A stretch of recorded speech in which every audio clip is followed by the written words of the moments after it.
In the late 1950s and early 1960s, steam was enjoying its Indian summer as the much-loved Stephenson locomotive gave way throughout the world to the alien diesel and electric locomotives.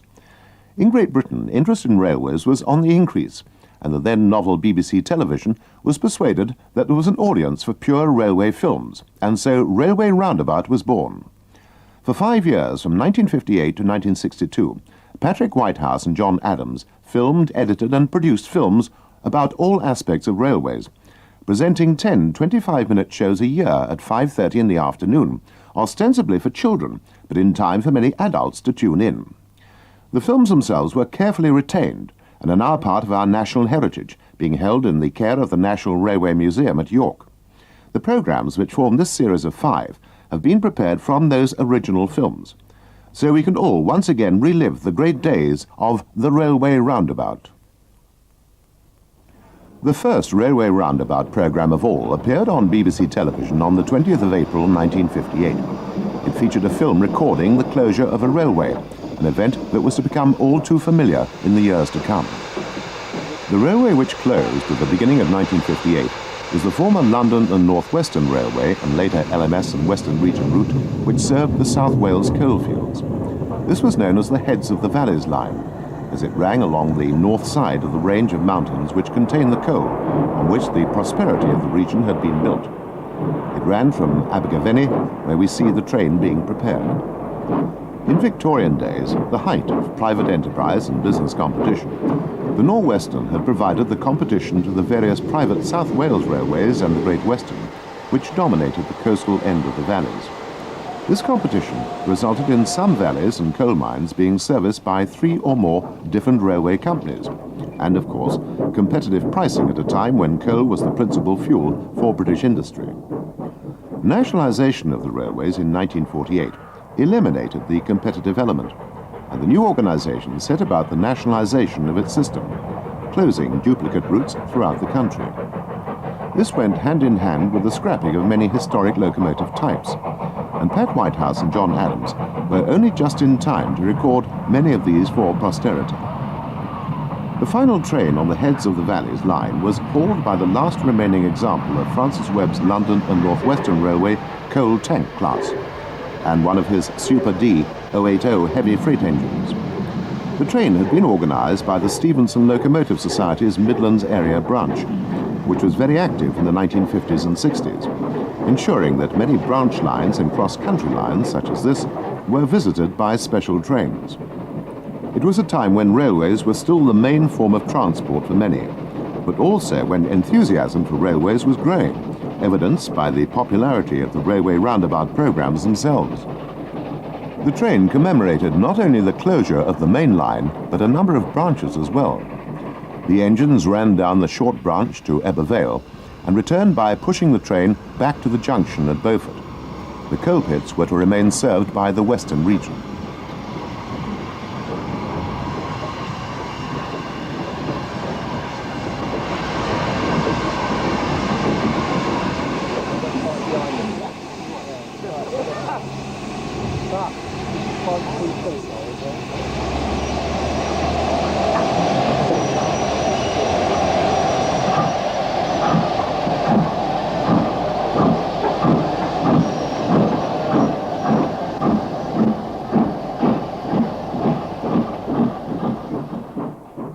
The naming of express trains is a tradition going back to the earliest days of the railways. In the 1950s, the Western region's principal expresses were the Cornish Riviera Express, serving the West Country, and the Bristolian, serving the Great Western Railway's raison d'etre, Bristol. In 1958, the Railway Roundabout cameras went to Bristol's Bath Road locomotive depot to see the train being prepared. 10 years after nationalisation, Great Western traditions were still paramount, with train reporting numbers on the smokebox door, the coats of arms of the cities served, London and Bristol, on the headboard, and Castle-class 460s powering the train. The driver's name on the cab side was an innovation in 1958, but was only in use for a short time during that year.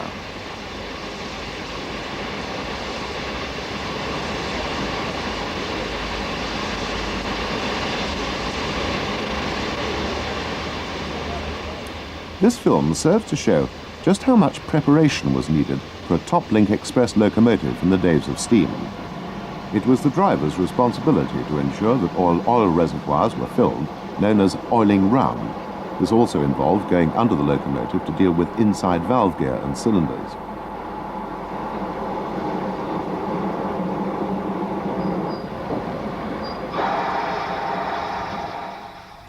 As befits a prestige train, the engine was one of the latest of its type, a castle class built after the war.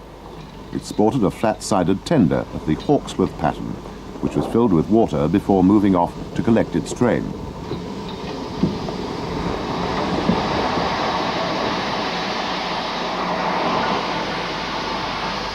This engine, number 7018 Bristolian Castle, was one of the first two to be fitted with a double chimney and exhaust and allocated to the Bristolian. Preparation of the train also involved the guard. At the carriage sidings, we see the guard bring the tail lamp to the back of the train. His next job is to record the carriage numbers and to do the weights, noting the weight of each coach and the makeup of the train. Meanwhile, the yard carriage examiner ensures that the accumulators are full, brakes are working, and so on. Inside the train, the restaurant car staff prepares tables for afternoon tea as the train ran after lunch. The guard affixes seat reservations to the seat backs, most stock being of the compartment type.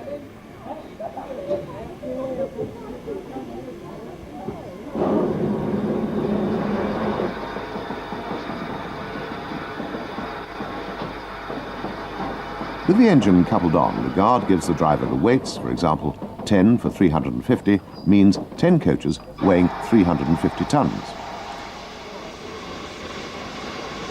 The train ran into Bristol Temple Meads station from the southwestern end. The coaches were mostly the most recent British Railways standard type, but painted in the Great Western livery of chocolate and cream, used from 1957 on the Western region's named expresses only.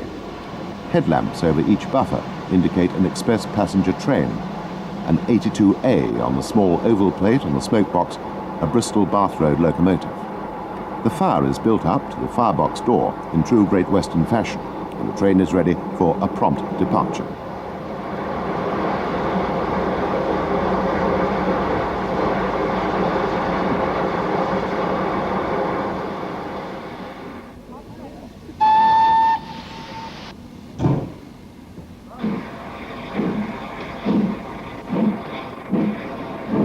A special camera mounting was used for shots of the locomotive at work from the cab.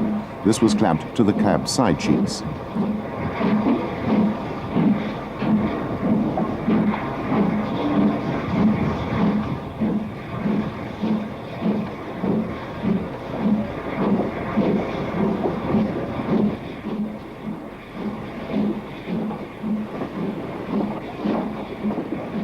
Inside the train, afternoon tea is served. The dining car was an original Great Western vehicle in this train, and uniformed attendants still gave silver service. The train ran via Filton on the Badmington route through Swindon and Reading to London. It was the only train booked to run at 100 miles an hour in the 1950s, and as such, quite a celebrity.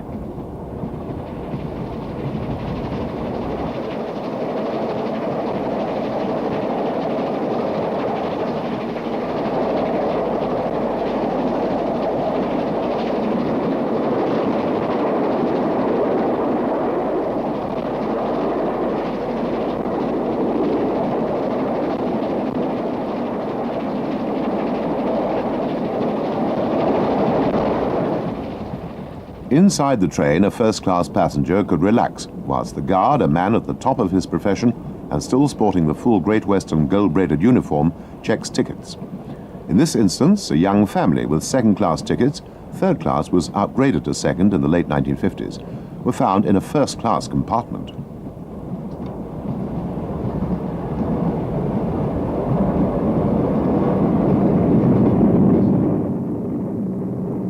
At speed, there was considerable vibration on the footplate.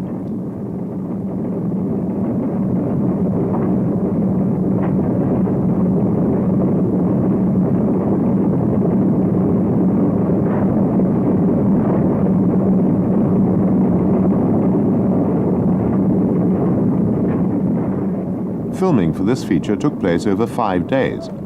On the Friday, line-side shots were taken and resulted in this view of a king on the Bristolian.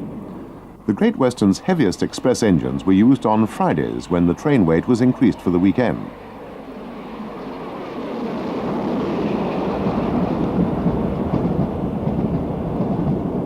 Inside, the guard makes up his log. All trains were recorded in this way, information on running being compiled from this data together with signalmen's logs in the age before computers.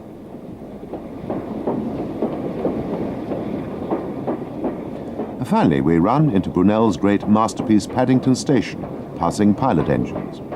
From the platform, we see the other double-chimneyed castle, Earl of Mount Edgecombe, arriving with the Crack Express.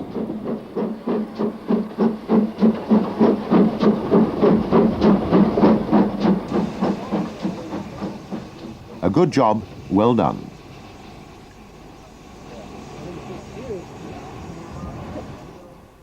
Later in the year, John Adams filmed a branch that was the antithesis of the Bristolian, the Cardigan Branch in rural southwest Wales. This was a classic small Great Western terminus with a single platform station served by a one-coach train, to which had been added a single box van. Note the various railway staff in their uniforms. Even a small station like this had a station master, porter, ticket office staff, signalmen, shunters, and so on. These handled a train service of 4 trains a day, taking 1 hour 40 minutes to travel 27.5 miles to the main line junction at Whitland.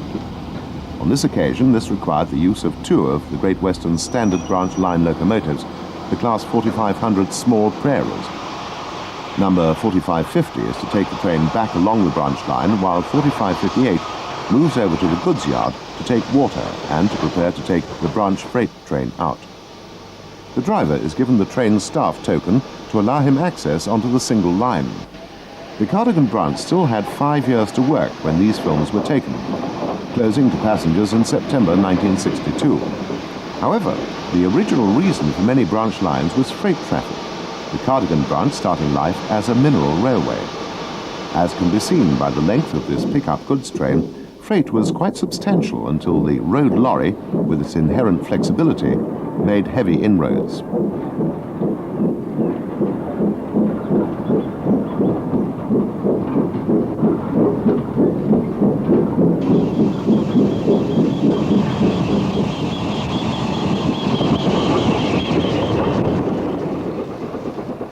This had been taking place throughout the 1950s, and during the time that Railway Roundabout was on the air from 1958 to 1962, the drift became a flood, destroying the railway's economics.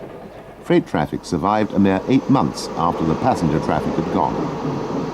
Passenger trains were normally handled by the Great Western's last design of light passenger tank engines, the 1600 small panniers, number 1637 being the regular engine at this time. Note the single lamp under the chimney, denoting a local passenger train.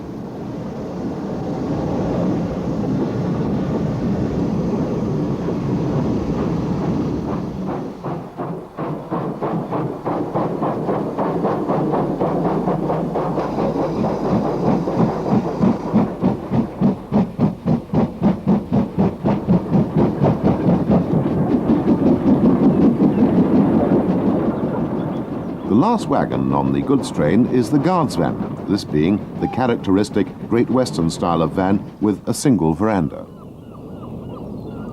A short distance along the North Pembrokeshire coast to the west of Cardigan lies Fishguard Harbour, the principal port for sailings to Southern Ireland. The ship arriving is the St David, a 1950s replacement for the original ferry of that name, provided in 1906 when the Great Western Railway formally opened its new extension railway from Clarbeston Road to Fishguard Harbour. This was at the height of ocean-going travel, when transatlantic liner competition was at its most intense, and Irish emigration to the United States was at full flow. The new station and port at Fishguard replaced that of Neyland, initially serving the Irish route from the 30th of August 1906. Ships berthed alongside the station, from where boat trains ran to Paddington, and still do today. This is Knowsley Hall, waiting with the stock of the capital's United Express, a portion of which served Fishguard. From 1909, Fishguard became a regular port of call for the Cunard line, which served Liverpool. Liners such as the Lusitania and Mauretania made their first landfall at the harbour, and fast ocean liner expresses ran direct to London to try to make the fastest run from New York to London. By 1958, Fishguard was serving the Irish traffic with night services to Rosslare, daily in summer and every 2 days in winter, and daytime services to Cork and Waterford on alternate days. The Waterford service was to cease the following year. Once again, we see evidence of the railways losing traffic to the roads. The car ferry services had increased during the 1950s, although the days of drive-on, drive-off ferries were yet to come. This Jaguar Mark I is as much a symbol of the 1950s as the container wagon behind it, the first flowering of the railway's bid to cooperate with road transport, which was to develop into the freightliner concept of today.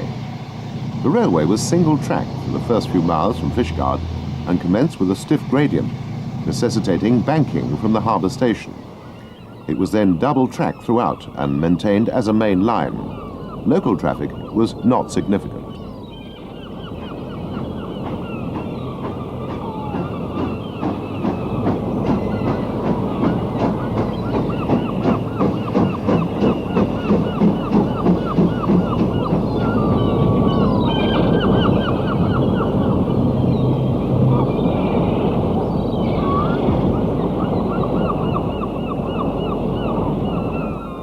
Pat Whitehouse took the ferry to Ireland in order to film the activity on August Bank Holiday 1958 at the fair held in the small town of Ballinamore, which was also the principal town served by the Cavan and Leitrim Railway, one of Ireland's famous narrow-gauge network, which had been decimated in the 1950s. The C&L was the last survivor of this network, as its purpose was to transport coal from the mine at Arigna for use in Ireland's coal-fired power station.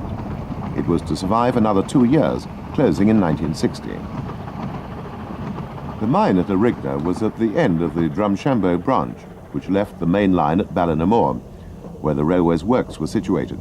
It had acquired a number of engines from other Irish narrow-gauge lines, numbers 3 and 4 coming from the Tralee and Dingle. The engine on the left was an original C&L 440 tank.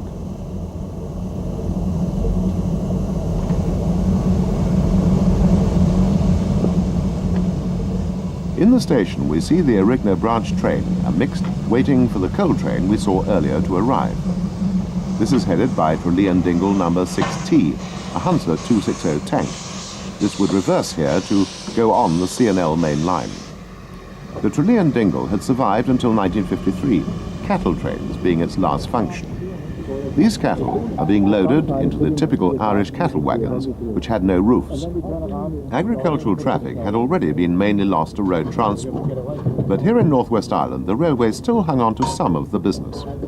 The train was assembled alongside the goods shed with another Tralee locomotive, number 5T, ready to take it up the main line. This engine was a Hunslet 262 tank. The T in the number was to indicate an ex-Tralee locomotive.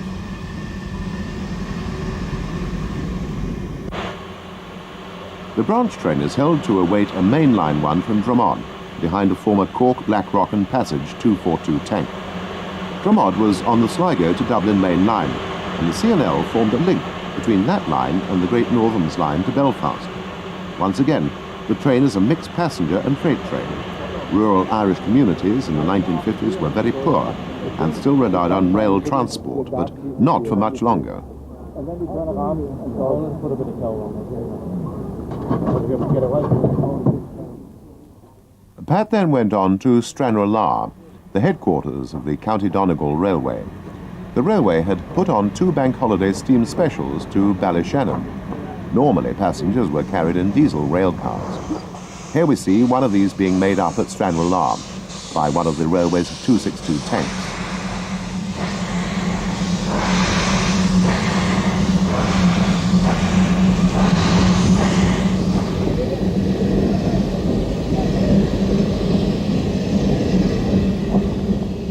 In this poor country, passengers would feel the loss of their train services. This railway wouldn't see the 1950s out, closing on the 31st of December 1959. The general manager, Barney Curran, never turned a passenger away. One of them was so drunk, Mr. Curran put him in the cab in front of the fire in order to sober him up.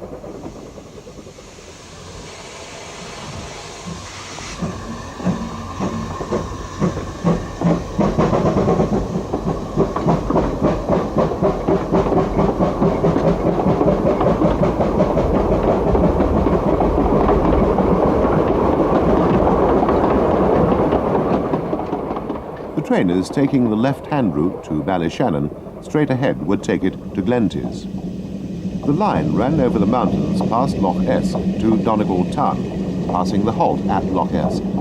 This was the Barnesmore Gap, and the weather wasn't very kind.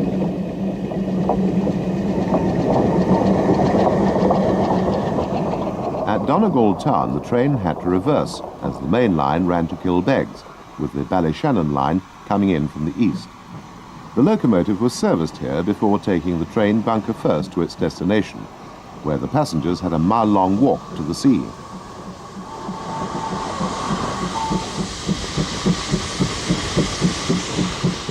Note the special saloon in the background at Ballyshannon.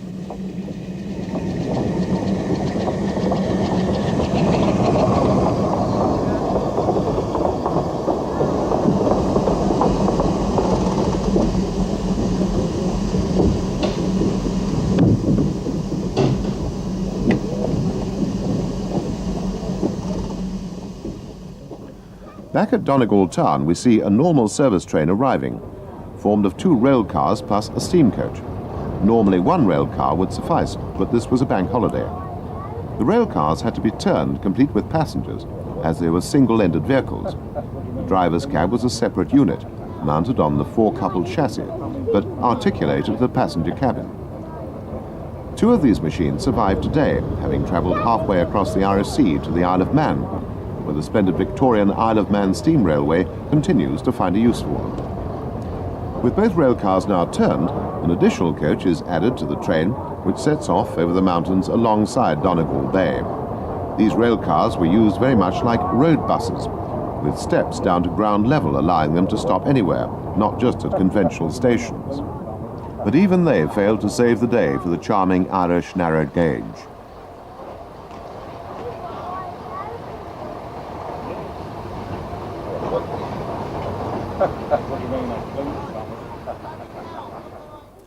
In the days before package holidays and sophisticated tastes for overseas travel, many people had their holidays in the United Kingdom, and the holiday paradise was the West Country, billed as the English Riviera by the Great Western Railway.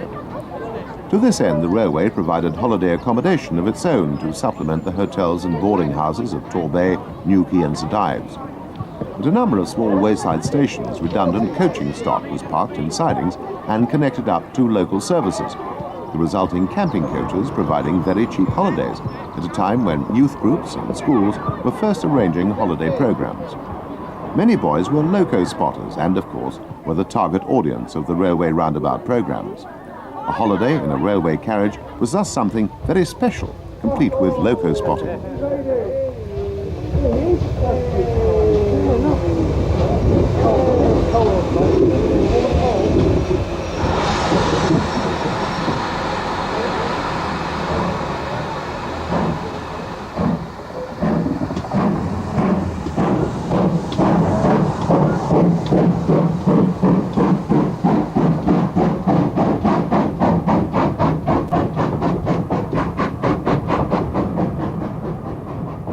Gara Bridge was an intermediate station on the Kingsbridge line in South Devon, close to where Pat Whitehouse was enjoying a 2-week holiday.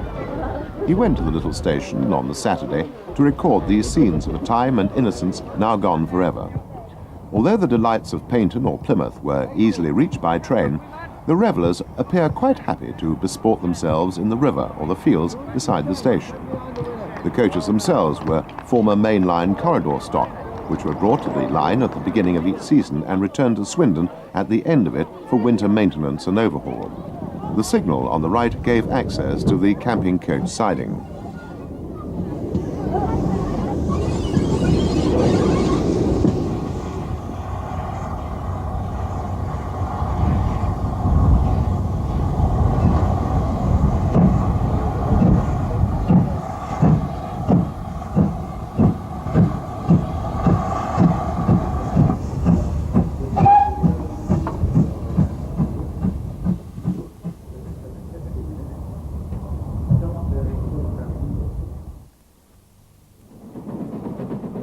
The Midland Railway's main line from Bristol to Birmingham is famous in railway circles for the severe gradient it encounters as it passes over the Lickey Hills just south of the Midland city. The top of the climb is at Blackwell, where we join some loco spotters as they view two British Railways Standard Class 5 460s, the second coming up the bank, with a Standard Class 9F at the back. The top of the climb is immediately to the south of the platforms, where a Stanier Class 5 shows the extent of its severity.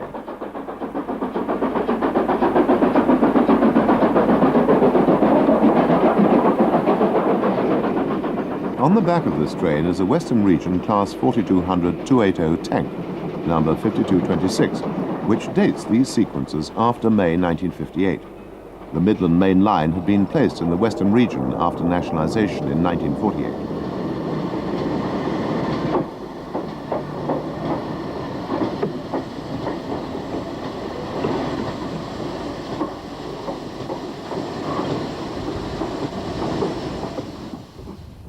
The Lickey bank starts at Bromsgrove Station, and from the platform can be seen the foot of the bank.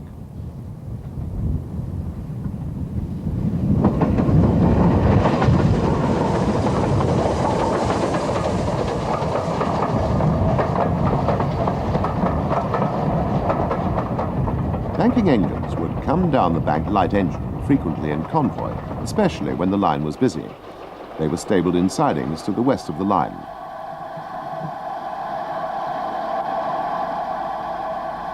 Alongside the big 280 can be seen a Hawksworth pannier tank. These became the standard bankers under the Great Western regime, the 4200 only lasting a short while.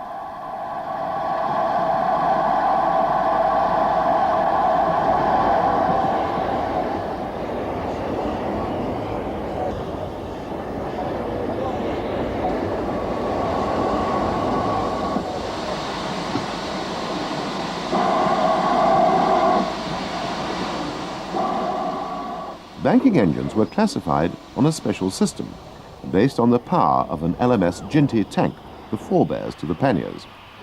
The 280 was equal 1.5, in other words, equivalent to 1.5 Gintys. The panniers were equal 1, and the BR9F equal 2, so the 1.5 tank didn't fit neatly into the system.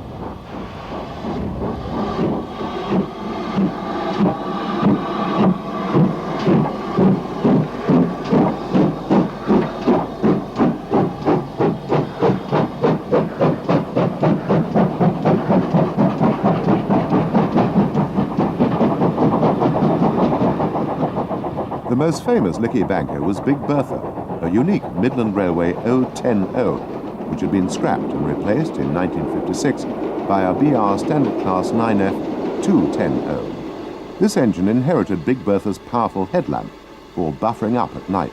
This train has =3 banking power.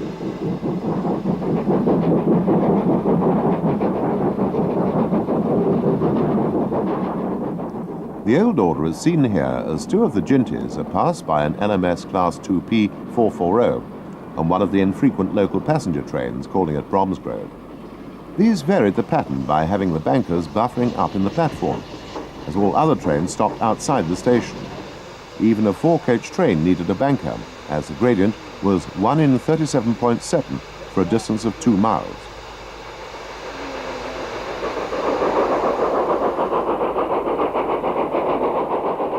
Another 2P climbs the bank, with a gas wagon at the back. These wagons were used to deliver gas to railway stations before the national distribution system was installed. On the footplate of the banker, we see the procedure at the top of the bank as the train accelerates away from our Ginty. Banking engines didn't couple up for obvious reasons.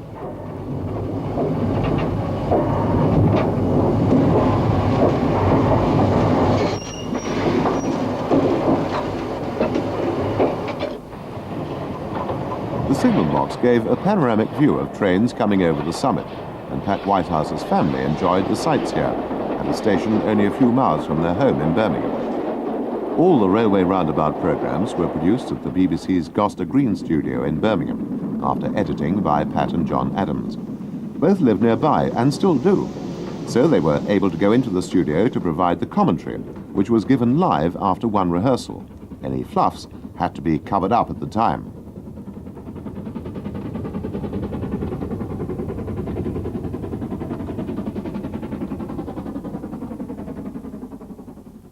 We remain at Blackwall inside the signal box to see the procedure for the control of trains on the Lickey incline.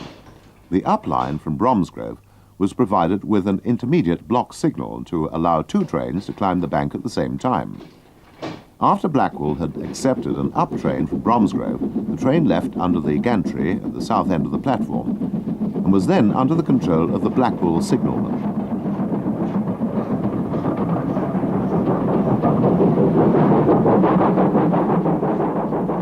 As the train accelerates up the bank, the Bromsgrove starter returns to danger. In the box at Blackwall, the signalman pulls off to give the train a clear run through the section.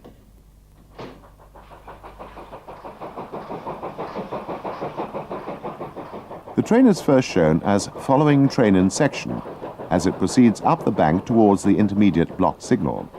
The line was fully track-circuited and the train's position was shown on the signalling diagram. As soon as the train has passed the intermediate block signal, it shows as leading train in section, and the signalman can return the signal to danger and accept a second train from Bromsgrove. It's interesting to note that both the locomotives seen here are Caprotti valve-geared versions of the familiar Stanier Black 5s. At Blackwall, the indicator shows that the signalman has accepted the second express, and as it runs onto his track circuits, it's shown as following train in section. All this is also displayed on the signalling diagram.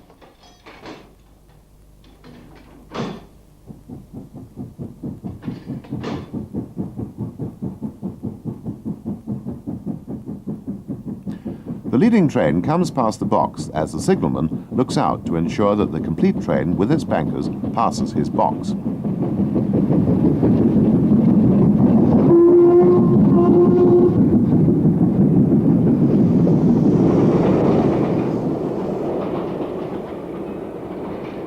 When he's satisfied the complete train has passed him, he sets his home signal to danger, whilst the second train approaches the intermediate block on the bank. This can now be cleared to allow the train to continue its climb as far as the signal box. With the banker cleared out of the way, the road can be set for the second train to proceed without being held up, as the leading train will have accelerated away on the level beyond Blackwall, giving a clear run for the second train. The signal returns to danger. The bankers can reverse across to the down line to return to Bromsgrove, watched by the signalman. More than one banker at a time can be signalled in this way.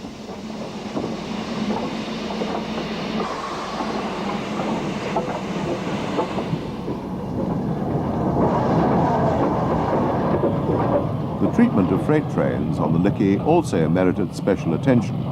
This Midland 4F has just come out of the goods loop at Blackwall and is to proceed down the bank. Note the bankers on the down road. In steam days, most freights had at least some of the wagons loose coupled. This meant that the wagons didn't have brakes controlled by the locomotive, only handbrakes on the wagons themselves. However, in many instances, freight trains would have a fitted head. The wagons at the front of the train had been fitted with locomotive-controlled brakes. In order to prevent the train from running away down the bank and pushing the locomotive along, it was necessary to apply the brakes before descending. The handbrakes had to be applied by a shunter at the side of the track, using a special pole as the train passed. This practice would certainly fall foul of health and safety at work legislation today. If the train had a fitted head, only every third or fourth loose wagon had to have its brakes applied. If it was fully loose coupled, all wagons had to have their brakes on.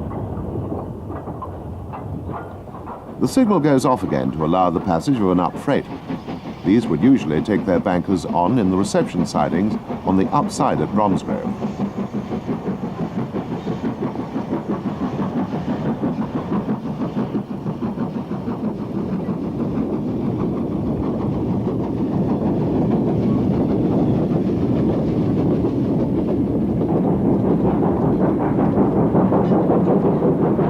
Finally, we see a pair of Ginty bankers returning to their base.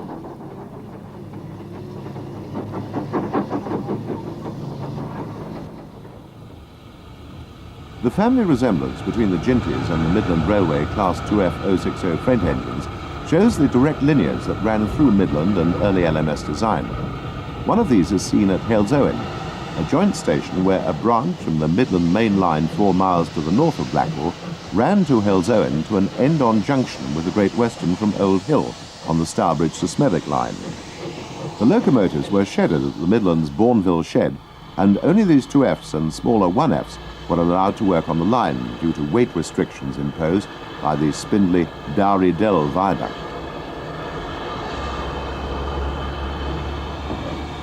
Midland trains ran no further than Halesowen, but Great Western pannier tanks worked through to the Austin Works at Longbridge with non-advertised workmen's trains 5 days a week. This part of the line was jointly owned. Halesowen itself was at the foot of steep banks in either direction, and trains had to be banked. This is the cause of the weight restrictions, Dowry Dell Viaduct.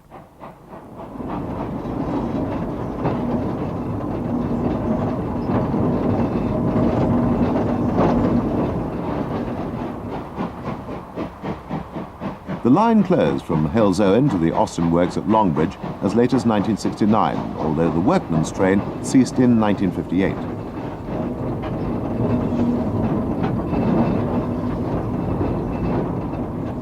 The crossing gates were at Frankley, where the present M6 motorway services are situated. The only crossing point on the line was at Rubery, near which was situated an asylum.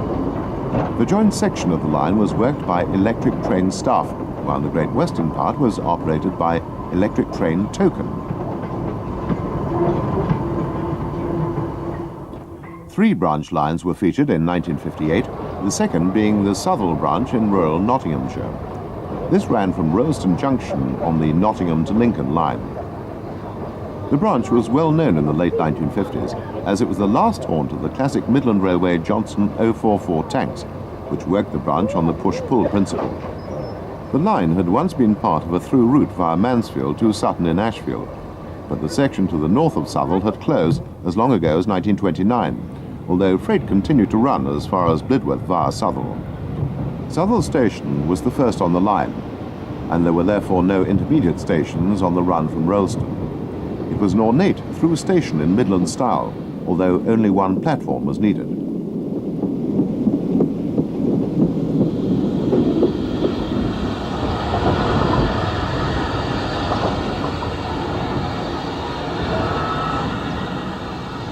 Both the branch and the locomotives were under the threat of extinction, the last of the tanks going in 1960 and the branch closing in 1959.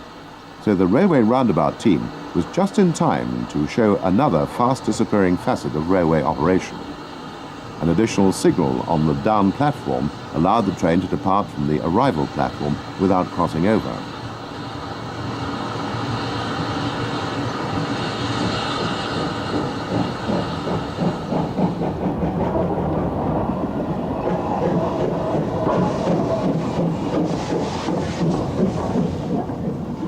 Back at the junction, the Johnson tank ran forward in order to cross over to the down platform.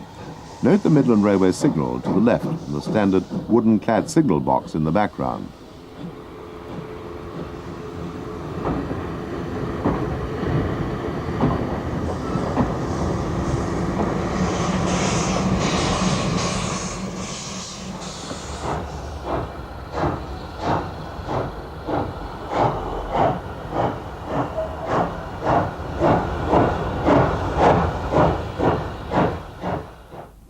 The third branch was the Hayling Island line, another with weight restrictions due in this case to the wooden viaduct which crossed the head of Langston Harbour.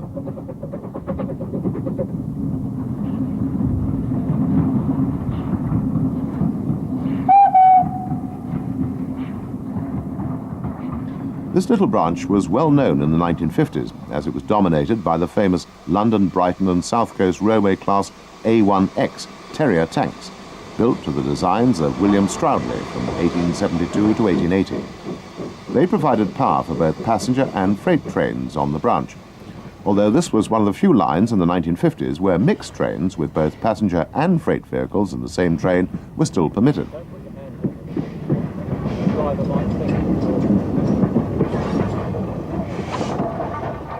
Note in the foreground the small wooden coal stage.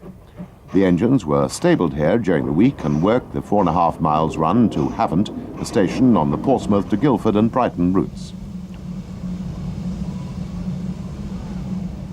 Many of this famous class lives on in preservation, but not this one. Number 32661 was one of those fitted with a spark arrestor on its chimney to work at New Haven Harbour earlier in its career.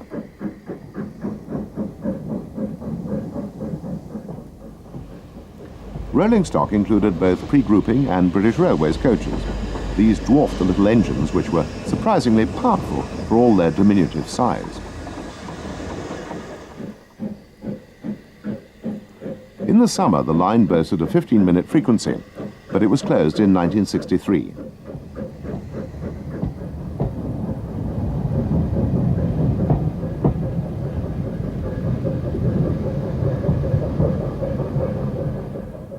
Terriers also featured on a rail tour special in 1958 to the Kent and East Sussex Railway. Here we see the stock being prepared at Robertsbridge, the junction on the Tunbridge to Hastings main line.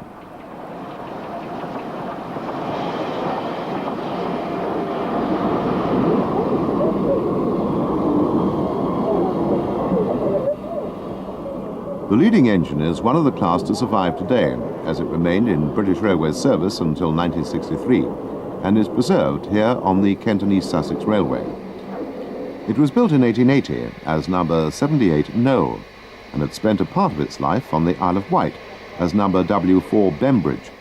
This resulted in its extended bunker, a feature of the Isle of Wight engines. The second engine was the Brighton Work Shunter, which was painted in LBSCR's Stroudly improved engine green and lettered with the works name. This engine has not survived.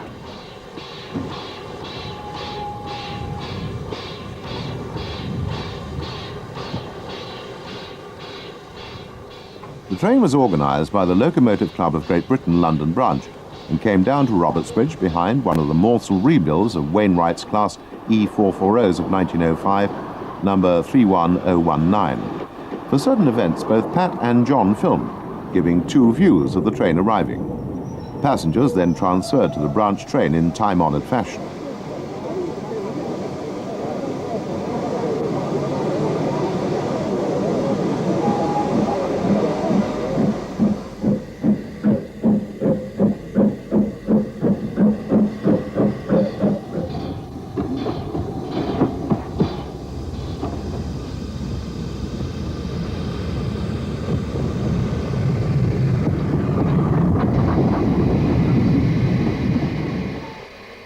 By this time, the Kent and East Sussex Railway was only used by freight trains as far as Tenterden, and by summer-only hop-pickers specials.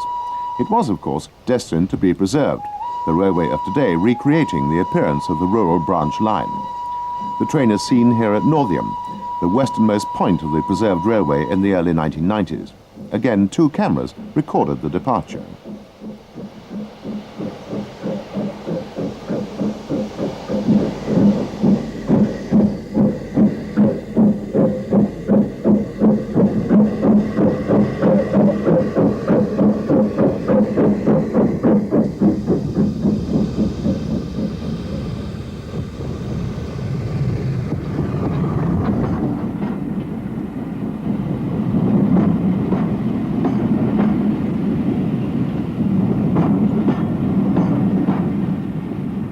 Stock from all the main constituents of the Southern Railway was employed on the train, very much in the tradition of the Kent and East Sussex. Water was taken at Rolvenden, the headquarters of the railway in its independent days. It was one of the famous Colonel Stevens light railways, Colonel Holman F. Stevens having built up a small empire of impecunious railways throughout the United Kingdom, of which the KESR was the star, where he had his office. With the passengers milling about the yard, the train was drawn forward so that the second terrier could take water. This caused a traffic jam on the main A28 road, which was crossed on the level here.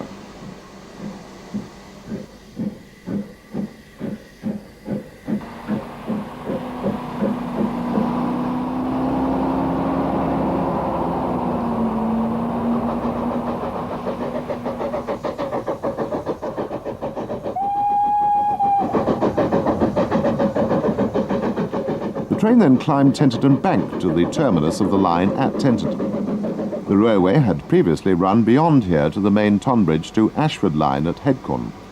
But this section had closed in 1954, the date when regular passenger services were withdrawn.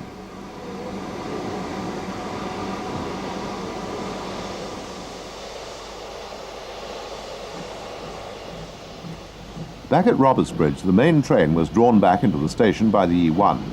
This train was to continue on down the main line to visit Bexhill West and Newhaven, before returning to London Victoria Station.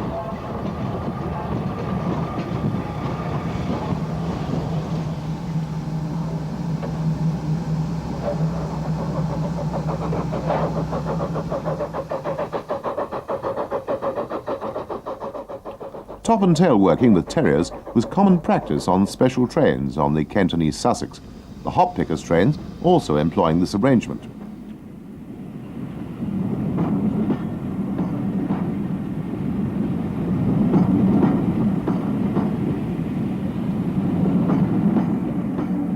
As the E1 departs, the narrow coaches can be seen. This was because of tight clearances through the tunnels on the Hastings line.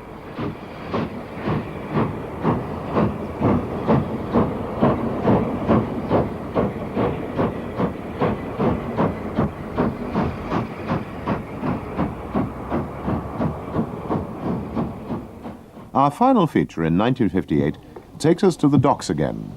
One of the largest and most famous docks railway systems in the country was that at Southampton, which was owned by the railways. Particularly well known were the Southern Region's USA class of dock shunting engines, which had been bought as government surplus after the war. 14 of these machines roamed the docks throughout the 1950s. There was a tremendous variety of locomotives to be seen on the dock system, which was still working at its peak. One of the Southern Region's Class 5 locomotives is seen bringing an ocean liner express into the docks, passing an ex-London Brighton and South Coast Railway E1060 tank, which is then seen at the watering point alongside a USA and another Brighton tank, the Class E2.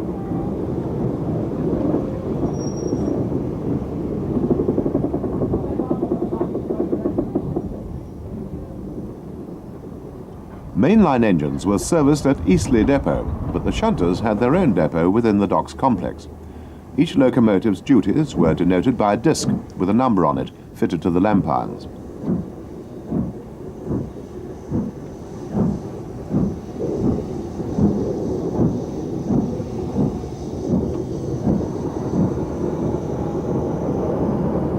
Southampton Docks was very cosmopolitan. No doubt the sailors of this American merchant vessel would have felt very much at home when they saw the switches, or Class USA tanks. They'd been brought over to Europe as austerity machines and offered for sale as surplus to requirements after the war. Their very short wheelbase, easy maintenance and comparative power made them ideal dock shunters. This engine was unique, being built by Porters, whilst all the others were built by Vulcan.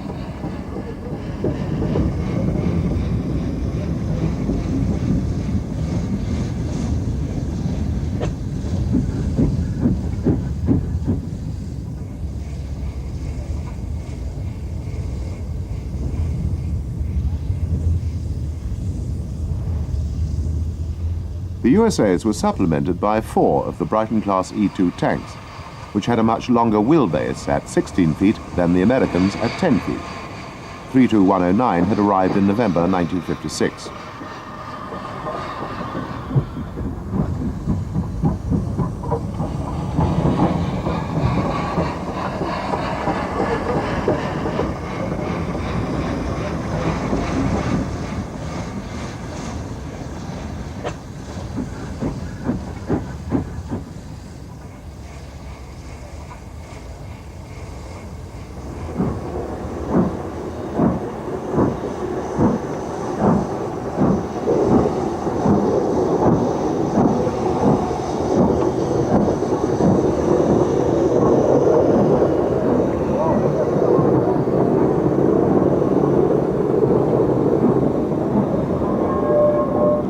The reason for John Adams' visit to Southampton was to film the radio-telephone cab-to-shore system that was in use to control movements around the docks. This was unique in Great Britain. The locomotives were equipped with whip aerials, radio-telephones and turbo-generators to provide the required power. The drivers at first objected to their loss of freedom, but were mollified when they realized that they had an efficient form of communication back to base. This meant they could get relief crews or remind control when their shift was at an end.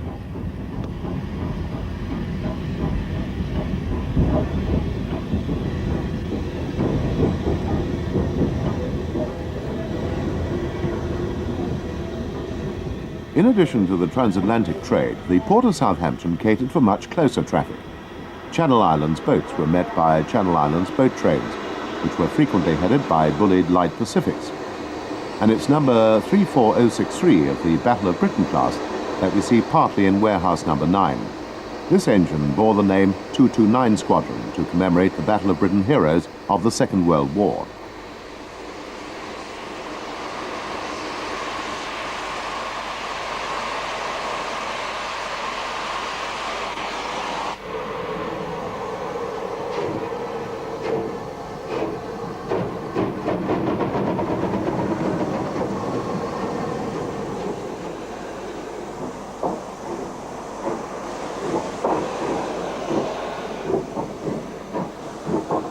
Although registered at Liverpool, Cunard's flagship Queen Elizabeth was the most famous ship at Southampton in the 1950s. This magnificent liner, together with her sister ship Queen Mary, ran a weekly service from Southampton to New York, in competition with United States liners. So important was this traffic to the railways, even after the war, that a new ocean terminal had been built specifically to cater for the huge liners. This was considered to be a major project in its day, and it had 2 railway tracks feeding directly into it, so that passengers had as little hardship as possible when transferred from ship to train. Special trains were run, usually with headboards. Maunsell's Lord Nelson's monopolised this traffic, and his equally famous King Arthur's were also to be seen on this work.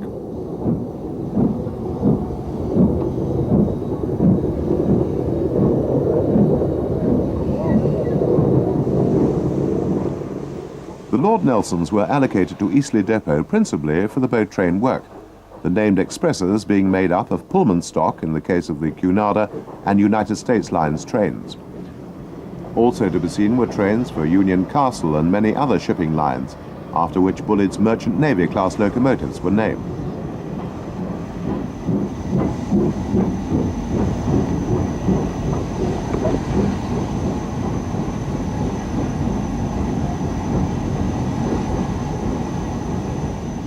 "30074 was the last of the USA class, but 4 of them have been preserved.